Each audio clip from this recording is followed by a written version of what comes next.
Dito na rin yung dulo ng ano. Ganda, di ba? Parang nga siyang espada.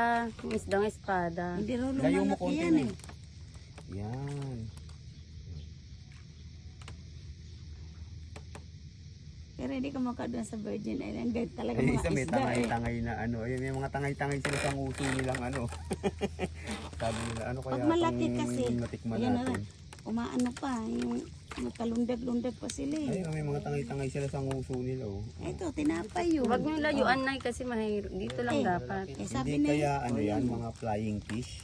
eh Dito di sana lang. lumilipad yan. Ang flying fish, lumilipad. Napatay na yung isa. Ha? Patay? Pamilikot, iba na yung... Eh, pag patay sila, kakainin sila. Kinakain May sila. malaking isda sa ilalim mo, ibang lahi siya. Nasaan? Dito lang. Dito nyo lang lagay.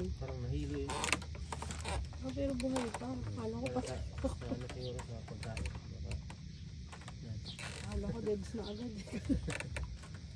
Pero may ibang isda. Ayun o.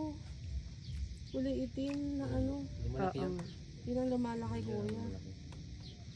Nawala na siya. Ay, kinakain. Nawala Naku, na doon siya. sa Nagtago na Virgin yun. Island, matutuwa ka kasi iba-ibang klaseng Ayun, isda ayun, talaga saka na lumabas ulit. na mahinga lang. Ayun, yung dalawa pa. Baka nabilaukan. Ah, marami din pala. Yung lumalaki kuya sabi mo.